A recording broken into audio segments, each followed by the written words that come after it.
हमारे आजकल जो चल रहा है महीना, इसको हम पौष मास कहते हैं।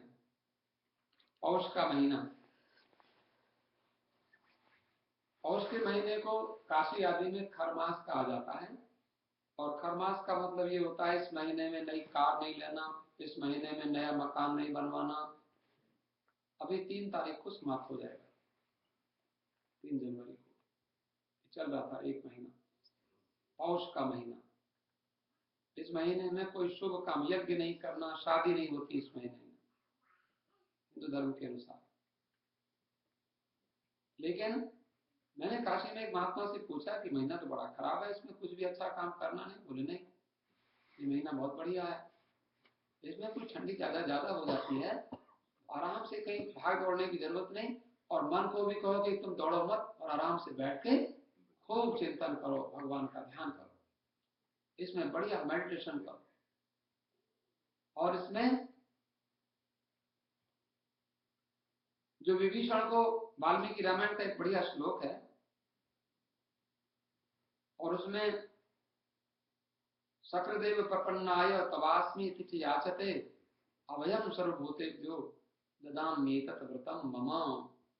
विभीषण को भगवान राम जी ने कहा है कि मेरे एक बार कोई कह दे मैं आपका हूं, तो ऐसा कहने से मैं उसको सारे संसार से अभय दे देता हूं, ये मेरा व्रत है।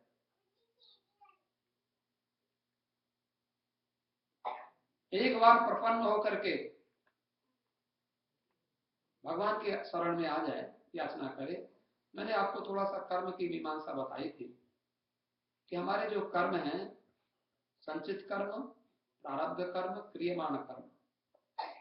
संचित माने जो हमने कर्म किए हैं धीरे धीरे इकट्ठे होते रहते हैं, और एक कर्म है जो हम आजकल कर रहे हैं। एक कर्म है जिनका फल हम आजकल भोग रहे हैं, उसको प्रारब्ध कहते हैं। प्र माने प्रकर्षण, आरब्ध माने प्रारंभ हो गया, जिसका फल भोगना शुरू हो गया, पाप हुआ। और ऐसे बोलते हैं कि हमसे कोई बहुत बड़ा पाप हो जाए या बहुत बड़ा पुण्य हो जाए, तो कहते हैं त्रिभिर मासैहि त्रिभिर वर्षैहि त्रिभिर पक्षैहि त्रिभिर दिनैहि अत्युत्कट पाप पुण्यानाम यही वो फल मश्नुते। बहुत बड़ा पाप हो जाए तो 3 दिन में और 3 पक्ष में, 15-15 दिन का एक पक्ष होता है, 3 महीने में, 3 वर्ष में, उसका फल यही इसी जन्म में हमें मिल जाता है। बहुत बड़ा पाप चाहे बहुत बड़ा पुण्य। तो कहते हैं देखो, संचित और क्रियमाण, आप धीरे धीरे कथा में बैठते हैं, रामायण पढ़ते हैं, कुछ ज्ञान होता है, कुछ भक्ति होती है, और आपको कथा में पता चलता है कि ये काम करने का नहीं है, तो हमने गलती से कर भी दिया, तो हम पश्चाताप कर लेते हैं थोड़ा सा, हाय हमने क्यों किया, हमें नहीं करना चाहिए था, आगे के लिए हम ध्यान भी रखते हैं। तो वो भी पाप को नष्ट करने का एक साधन है। तो संचित भी और क्रियमाण भी ये नष्ट हो जाते हैं।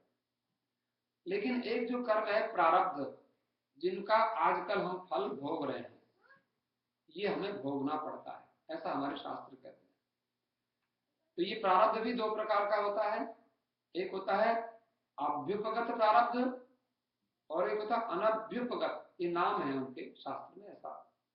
एक प्रारब्ध है जो इसी शरीर से रहते रहते भोगना पड़ता है, एक प्रारब्ध है कि उसके लिए दूसरा जन्म लेना पड़ता है, दूसरा शरीर लेना पड़ता है, चाहे वो सुख हो चाहे वो दुख हो। दोनों प्रकार के कर्म होते हैं, कोई नहीं पाप ही होते हैं, पुण्य भी होते हैं।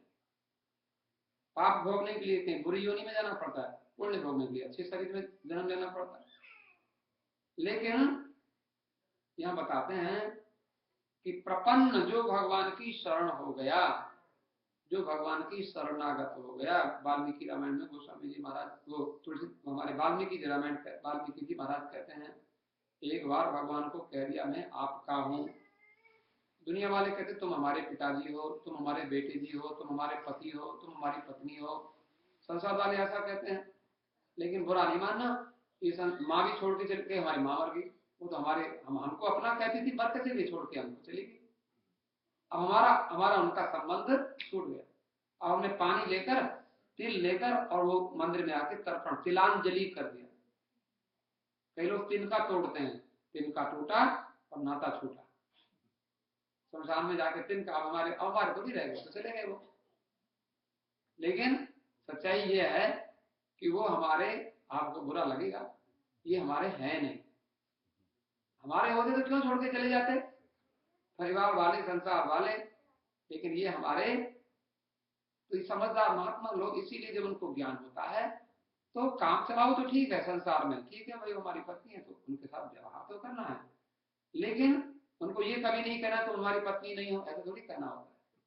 लेकिन भगवान हमारे सच्चे साथी हैं, और पत्नी के शरीर में भी जादिन मन पंछी उर्जई हैं, तादिन तेरे तन तरोवर के सबे पात झरजई हैं, घर के कहें बेग ही काढ़ो भूत भयो की खई हैं। पत्नी में जब भगवान नहीं रहेंगे तो कहेंगे जल्दी किसी जल्दी ले जाओ। क्यों? अरे 2-4 दिन रहने दो, अभी तुम्हारे पास जीवन भर रही साथ में। बोले 4 दिन? अरे नहीं वहां रखो, उसमें इसलिए कनाडा वाले जानते हैं सब लोग डरेंगे, इसलिए अपने आप उठा के ले जाते हैं अंदर, वहां रख के बेचारे, और क्या डेड बॉडी देते नहीं है, क्योंकि हम लोग डरते हैं उसको देख के। वहां कौन बैठे उसके पास में? अभी तक तो हम उसके पास बैठ जाते थे तो आराम से, लेकिन अब तो हम नहीं बैठेंगे, एक क्षण भी नहीं बैठेंगे। थोड़ी देर तो उसको जरा सा ऐसे करेंगे, कुछ मुंह देखा दो, ये कर दो, कुछ दिखाएंगे बड़ा दुनिया वालों को कि हम बड़े भारी प्यार करते हैं, उसके बाद में खत्म। ये इसलिए कहते हैं कि देखो, तो ये हमारे महात्मा कहते हैं हम आहे प्रभु, हम आपके हैं, क्योंकि हमें मालूम है जब तक हम संसार में हैं, आप हमें छोड़ के कहीं जाने वाले। माँ छोड़ के जाएगी, पति छोड़ के जाएगा, भाई छोड़ के जाएगा, सब पड़ोसी जो बहुत प्यार, हम तुम्हारे हैं, हम तुम्हारे साथ रहेंगे, कोई मरता साथ नहीं है किसी, कोई नहीं मरता। इसलिए भगवान आप हमारे हैं। जब ऐसा कह दिया ना, तो भगवान इतने दयालु हैं कि एक बार मुझे कह दो कि मैं तुम्हारा हूं, मैं तो मानता हूं तुम मेरे हो, लेकिन तुम ही नहीं मानते कि मैं तुम्हारा हूं। भगवान तो हमें मानते हैं अपना, भगवान हमारा हमेशा ध्यान रखते हैं, और जब जब दुनिया वाले साथ छोड़ देते हैं तब भगवान ही रक्षा करते हैं। कई बार इसीलिए महात्मा लोग कहते दुनिया वालों ने तो कुछ भी मेरा क्या किया, और भगवान ने तो मेरी रक्षा करी। दुनिया वालों ने कहते वो एक आदमी को कोई ऐसा बीमार हो गया कि पता नहीं, उसको लोगों ने उठाकर और बोले इसको मरेगा नहीं, इसको गंगा जी में फेंक दिया। गंगा जी में फेंक दिया, वो 6 महीने के बाद घर आ गया। अरे तुम तो मर गए थे। बोले तुमने तो मरा करके फेंक दिया था, लेकिन मैं गंगा जी ने मुझे जीवित कर दिया। वो ऐसी बीमारी थी, वो पानी में गिरने से वो उसको ठीक हो गई, और उसमें गंगा जी में तो बड़ी बड़ी औषधियां आती है ना, वो ठीक हो गई। मारने को किसी ने मारने को किसी ने जहर दे दिया, और जहर देकर के वो भाग गया वहां से, और जहर दिया उसका कैंसर वो ठीक हो गया। बीमारी बहुत बड़ी बीमारी। तो फिर क्या तब पता चला कि तुमने तो मारने को दिया था ना। बोले माफ कर दो। माफ किया, तुमने बड़ा अच्छा काम किया, मैं उसी से ठीक हो गया। जो भगवान जिनको ठीक करने वाले होते हैं उनको ऐसी जहर से ठीक हो जाते हैं। तो भगवान की कृपा हो। कितना ही लोग, पांडवों को मारने के लिए कितना कुछ जहर मिलाया लड्डुओं में। दुर्योधन ने क्या क्या किया, पहाड़ से ऊपर से गिराया, कहां कहां क्या क्या नहीं किया, लेकिन भगवान की रक्षा, भगवान रक्षा करते थे। सब पांडवों को लगा, अर्जुन ने साफ कह दिया, युधिष्ठिर ने बोल दिया कि हमें 18 अक्षौणी सेना नहीं चाहिए, हमें आप चाहिए। दुर्योधन ने कहा हम क्या करेंगे आपका? बोले मैं हथियार नहीं उठाऊंगा। बोले आप हथियार उठाना चाहे मत उठाना, पर हमें आप हमारे हैं बस। सारी खुदाई एक तरफ, मेरा नूर इलाही एक तरफ। दुनिया चाहे विरोध भी हो जाए, कोई महात्मा लोग परवाह नहीं करते। जब महात्मा घर परिवार संसार छोड़ते हैं तो बिल्कुल भगवान के लिए छोड़ते हैं। ये देखो, तो ऐसा बोले। फिर तो जिस दिन हमने ऐसा अपने मन से 100% सोच लिया कि हम ठाकुर जी के हैं, ठाकुर जी हमारे हैं, हम राम जी के हैं, ऐसा मन में जब आया ना, हम राम जी के, राम जी हमारे हैं, हम राम जी के, राम जी हमारे हैं, ओ हम राम जी के, राम जी हमारे हैं, हम राम जी के, राम जी हमारे हैं, हम राम जी के, राम जी हमारे।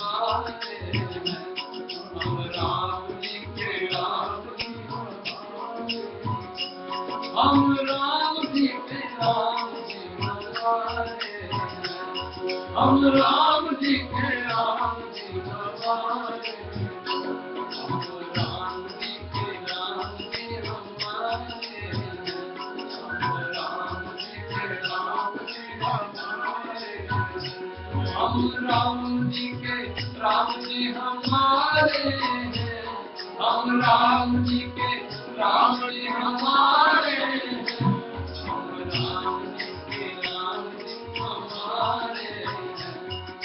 राम जी के राम जी हमारे, हम राम बिन उन्हीं के सहारे हैं, हम राम बिन उन्हीं के सहारे हैं, हम राम बिन उन्हीं के सहारे हैं, हम राम बिन उन्हीं के सहारे हैं, हम राम जी के राम जी हमारे, हम राम जी के राम जी हमारे, हम राम जी के राम जी हमारे।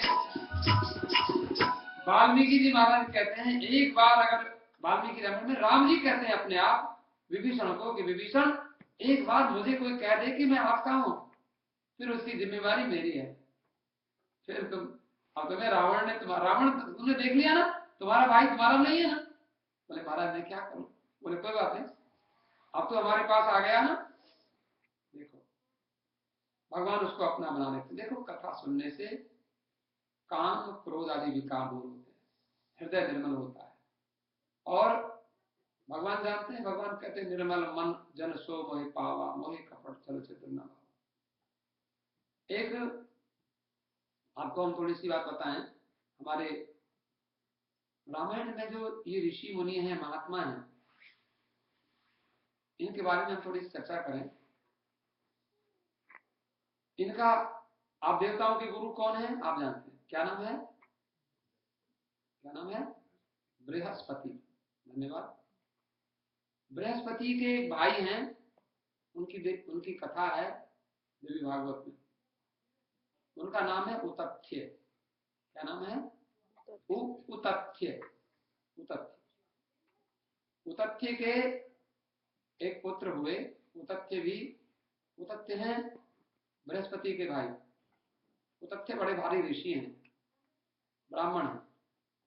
इनके एक पुत्र हुआ, और उस पुत्र का क्या नाम हुआ आप नहीं जानते, लेकिन आप उस पुत्र को जानते हैं। उस पुत्र का नाम हुआ भरद्वाज।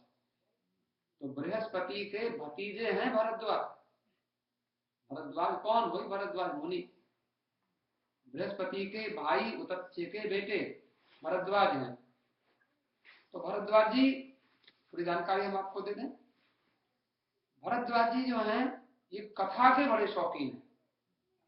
इनको कथा बहुत अच्छी लगती है। एक महात्मा कहते थे जहां कथा होती है वहां व्यथा नहीं होती। व्यथा, हमारी व्यथा माने दुनिया भर की प्रॉब्लम। कथा में सारी problem, you can remove all of the problems in कथा। आप कथा में जाओ, जाने का स्वभाव बना लो। कहीं भी कोई बेकार की बात करे, फालतू बात करे, तो उसको कान बंद करके चुपचाप हाँ हो करते रहो, सुनो मत उसकी बात, मौका देख के निकल जाओ। कोई फालतू बात करे तो मौका देख के भागो। कथा होती हो तो सारे काम छोड़ के जाओ। कथा कीर्तन करण की जिनकी निश दिन रीत, तुलसी ऐसे भक्त से निश्चय कीजिए प्रीत। फ्रेंड बनाओ, दोस्त उसको बनाओ जो कथा कीर्तन करने का जिसका स्वभाव। तो कहते हैं भरद्वाज कथा के शौकीन हैं, और भरद्वाज जी वेद शास्त्र पढ़ते हैं, खूब विद्वान हैं। लेकिन कोई कथा सुनावे ये उनकी इच्छा होती है। ब्रह्मनिष्ठ हैं, श्रोत्रिय हैं, तपस्वी हैं, भक्त हैं। कहाँ रहते हैं? इनका आश्रम है, रामायण में लिखा है। भरद्वाज जी का आश्रम कहाँ पर है? प्रयागराज में इनका आश्रम। मैं क्यों कह रहा हूँ ये कथा? क्योंकि आज से 2-3 दिन के बाद में, अभी 2-4 दिन के बाद में माघ महीना आ रहा है, और माघ के महीने में लोग प्रयाग जाते हैं। प्रयाग हिंदुस्तान में होते थे, जो हमको बुलाते थे कई महात्मा, हमारे मित्र महात्मा परिचित थे, बोले आओ 1 महीना हमारे यहाँ रहो, कथा करो। हम 1 महीना कई बार प्रयाग में रहते थे, वहां कथा सुनाते थे लोगों को, रामायण की, गीता की, भागवत की, वेदांत की। आज भी वहां, अभी से लोग वहां पहुंच गए होंगे, लोगों ने अपने अपनी कुटिया बालू रेत में गंगा जी के किनारे ठंडी में वहां लोग बना कर रहते झोंपड़ी, और वो घास फूस से कुटी बना लेते हैं, घास फूस नीचे बिछा लेते हैं, उसके ऊपर गद्दा वद्दा भी ले जाते हैं थोड़ा बहुत, वहां गंगा जी स्नान करते हैं और वहीं रहते हैं, कम से कम 40 दिन वहां रहते हैं। ऐसे लोग 1 महीना 1.5 महीना तो रहते हैं, 1 महीना तो सभी रहते हैं, लाखों, एक नहीं लाखों करोड़ों की संख्या में आज भी लोग वहां पर मिलेंगे आपको। माघ के यहाँ हिंदुस्तान जाए तो माघ महीने में प्रयाग जाइए, वहां पर भरद्वाज ऋषि रहते हैं, भरद्वाज जी का आश्रम है। कहां पर है? प्रयाग में क्या है, इधर गंगा जी हैं, इधर यमुना जी हैं, दोनों मिलती हैं, जहां मिलती हैं उसी के पास भरद्वाज जी का आश्रम है। आज भी आश्रम है वो भरद्वाज जी का आश्रम। राम जी जब गए थे भरद्वाज जी के आश्रम में मिल होके गए। भरद्वाज जी का आश्रम संगम के किनारे आश्रम बना के रहते हैं, और भरद्वाज जी के पास हजारों विद्यार्थी पढ़ने आते हैं, वेद पढ़ाते हैं, रामायण पढ़ाते हैं, उपनिषद पढ़ाते हैं, गीता पढ़ाते हैं, संस्कृत पढ़ाते हैं।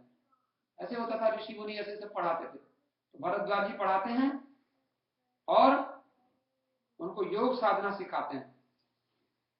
भरद्वाज के आश्रम में विद्यार्थी जो रहते हैं तो सवेरे ठीक 4 बजे उठ जाते हैं, सब के सब 4 बजे उठ के नहा धो करके प्राणायाम करते हैं, योगाभ्यास करते हैं। जो सवेरे 4 बजे उठते हैं उनका वजन अपने आप बढ़ने लग जाता है, और 4 बजे जो सोते हैं उनका वजन कम होने लग जाता है। लेकिन 4 बजे बहुत बढ़िया नींद आती है। हमारे महात्मा कहते हैं, हर रात की अंतिम बेला में एक दौलत लुटती रहती है, हर रात की अंतिम बेला में एक दौलत लुटती रहती है, जो सोवत है सो खोवत है, जो जागत है सो पावत है, जो जागत है सो पावत है, जो सोवत है सो पावत है। जाग मुसाफिर और भाई अब रैन कहाँ, जो सोवत है। जाग मुसाफिर और भाई अब रैन कहाँ, जो सोवत है। जो कल करना तो आज कर ले, जो कल करना तो आज कर ले, जो आज करना तो अब कर ले, जो आज करना तो अब कर ले। जब चिड़ियन खेती चुग डाली, जब चिड़ियन खेती चुग डाली, फिर मोड़ पकड़ क्यों रोवत है। जब चिड़ियन खेती चुग डाली, फिर मोड़ पकड़ क्यों रोवत है। जाग मुसाफिर और भाई रैन कहाँ, जो सोवत है। नादान भुगत करनी अपनी, नादान भुगत करनी अपनी, जब पापी पाप में देश कहाँ, ओ पापी पाप में देश कहाँ। जब पापी कचरी शीश धरी, जब पापी कचरी शीश धरी, फिर पछताए क्या होवत है। जाग मुसाफिर और भाई अपने कहाँ, जो सोवत है।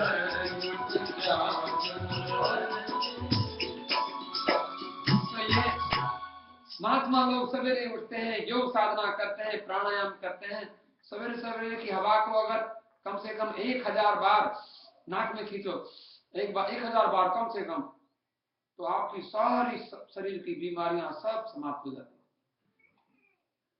नाक से खींचो, मुंह से निकालो, नाक से खींचो, मुंह से निकालो, सवेरे करके देखो 1000 बार सवेरे को।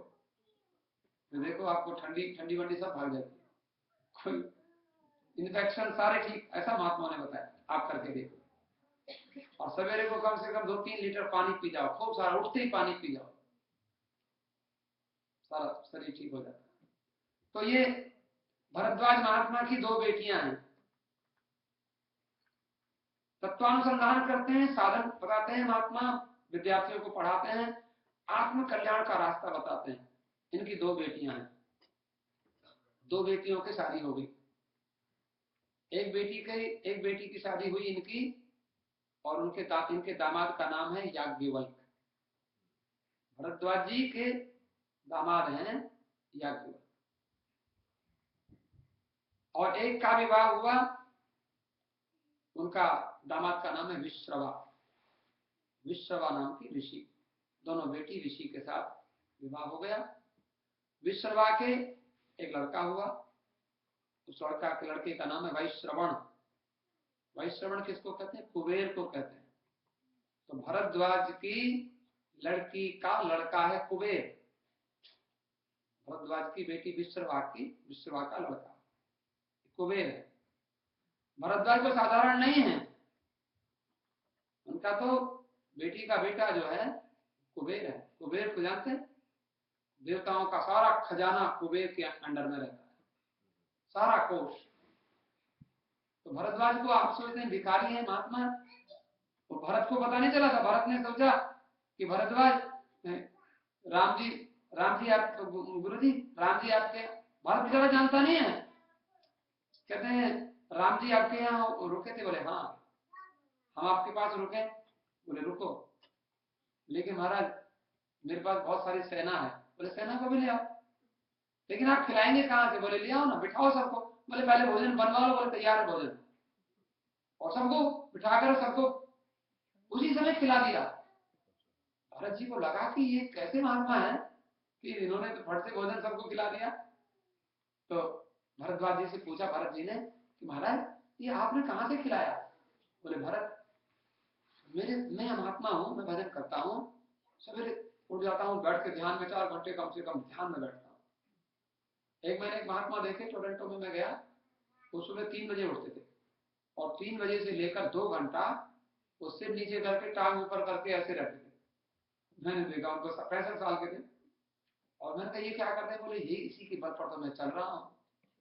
सुबह सुबह बोले सवेरे का समय भजन करने में लगाते हैं हम लोग।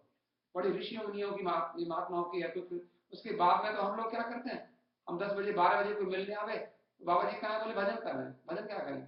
मिलने वाला बेचारा लौट के जाएगा, क्या परेशान होगा? भजन दिखाने के, हाँ महात्मा जी बैठे वो देख रहे हैं भजन कर, महात्मा बहुत भजन करते हैं। महात्मा को ऐसे समय भजन करते हैं कि जब उनको कोई देखता ही नहीं, कब भजन करते हैं। महात्मा स्वामी रामदेव कहते हैं कि जब मैं एक पीड़ सी एक मन में उठती है, एक भूख सी मन में उठती है, दर्द सा दिल में होता है, रात को उठकर रोता हूं जब सारा आलम सोता है। दुखिया दास कहते हैं सुखिया सब संसार है, खावे और सोवे, दुखिया दास कबीर है, जागे और रोवे। महात्मा भजन करते हैं। गीता में लिखा है या निशा सर्वभूतानां तस्याम जागृत संयमी यस्याम जागृति भूतानि सा निशा पश्यतो मुने। कहते हैं जिस रात में दुनिया सोती है उसमें महात्मा भजन करते हैं, और जिसमें दुनिया वाले संसार का और भगवान के भक्तों का अलग नियम। तो भरद्वाज जी ऐसे महात्मा हैं। भरद्वाज साधारण नहीं है, राम भक्ति कूट कूट के भरी हुई है। राम जी वन में गए, एक रात भरद्वाज जी के आश्रम में राम जी ठहरे थे। राम जी को मुनि ने बताया, राम जी से बात हुई, तो महाराज भरद्वाज जी से राम जी ने पूछा कैसे हो, क्या चल रहा है, आप कैसे रहते हो यहाँ पर?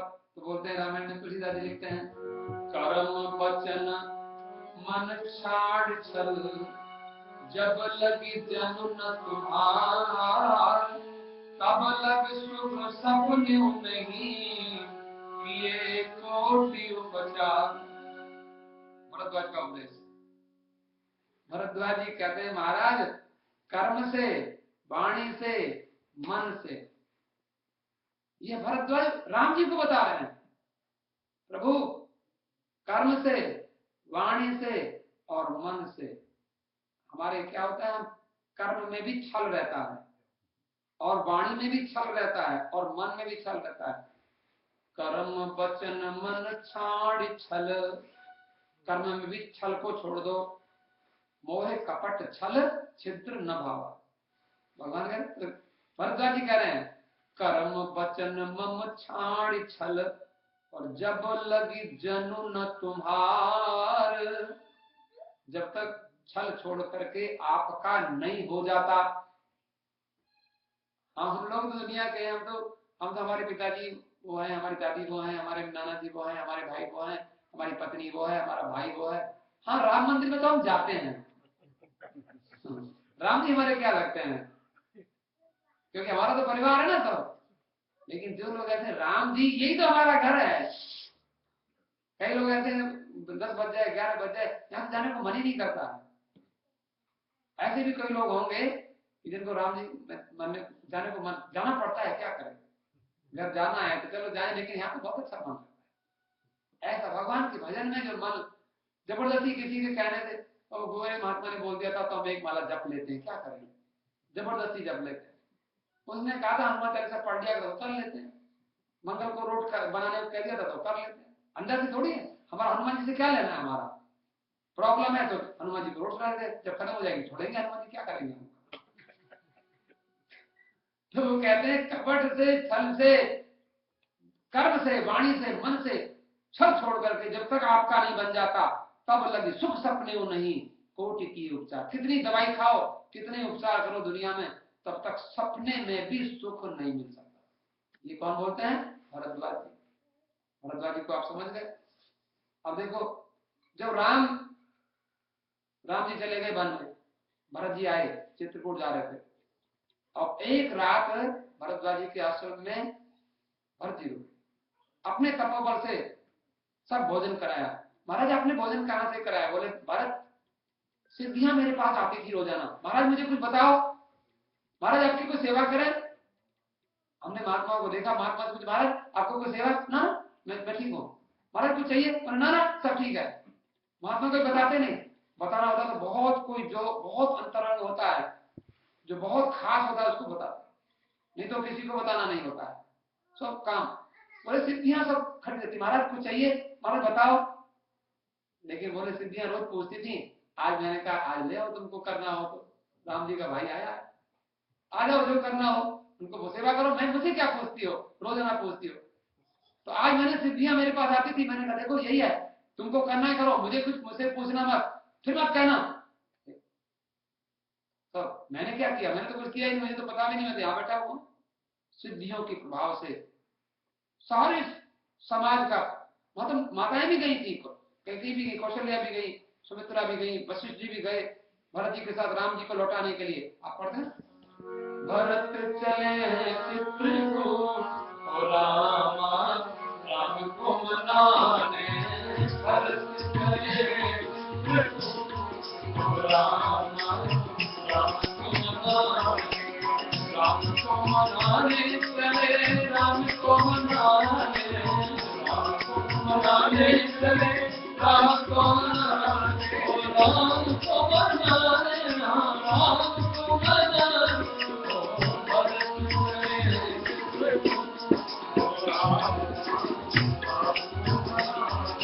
भरद्वाज जी को भरत जी मिले, बहुत अच्छा लगा। तो भरद्वाज जी, गुरु जी हमें कुछ शिक्षा दो। भरद्वाज जी को बोले, क्या बोलते हैं?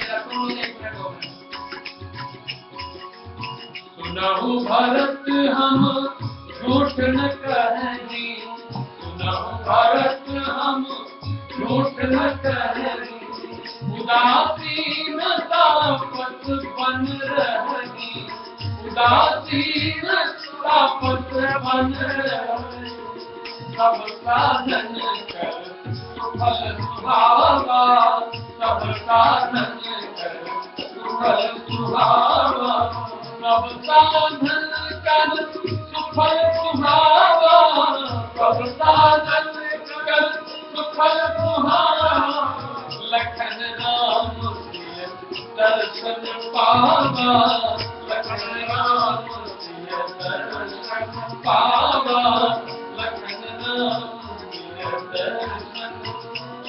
मैं भजन करता था तो यही मुझे बड़ा अच्छा लगा। और तेरी फल कर फल तरस तुम्हारा, तेरी फल कर फल तरस तुम्हारा, सहित प्रयाग सुभाग हमारा, सहित प्रयाग सुभाग हमारा, सहित प्रयाग सुभाग हमारा, सहित प्रयाग सुभाग हमारा। ये भरद्वाज जी कहते हैं राम जी ने रावण को मार दिया, लौटते हुए भी पुष्पक विमान से जा रहे थे। राम जी को याद बोले नहीं भरत जी के पास जरूर, भरद्वाज जी के पास जरूर जाना है। तो भरद्वाज जी के पास फिर विमान से उतरे, ऐसा लिखा है रामायण में। प्रयाग में भरद्वाज जी के आश्रम में गए और जब राम जी अपने साकेत धाम पधार गए तो भरद्वाज जी उनके भुवन सुंदर रूप के ध्यान में, उनके गुणों के चिंतन में लगे रहते थे। और माघ के महीने में हर वर्ष ऋषि मुनि आते हैं और मकर राशि में 14 जनवरी को मकर संक्रांति होती है ना, तो वो जनवरी में होगी, माघ का महीना होता है, स्नान करते हैं। 14 जनवरी को प्रयाग आते हैं। माघ मकर गत रवि जब होई, तीर्थपति आव सब कोई। तो ये सब महात्मा प्रयाग में जब जाते हैं। भरद्वाज ने एक बार भरद्वाज जी ने कहा, सब महात्मा चले गए, याज्ञवल्क्य जो उनके दामाद हैं उनको बोले महाराज आप मत जाओ। बोले क्या? आप मुझे थोड़ी राम कथा सुनाओ। तो याज्ञवल्क्य से, अपने दामाद से भरद्वाज जी ने याज्ञवल्क्य जी को रोक लिया प्रयाग में और उनको फिर रामायण की कथा सुनाने के लिए प्रार्थना करी, मैं आपसे कथा सुनना चाहता हूँ। तो ये इस प्रसंग को हम आगे शुक्रवार, क्योंकि माघ का महीना आ गया है, तो हम अगले शुक्रवार को हम वही प्रसंग आपको कहेंगे। याज्ञवल्क्य जी ने जो भरद्वाज जी को जो कथा सुनाई वो कथा हम आपको सुनाएंगे। बड़ी अच्छी बात, अब आरती करेंगे।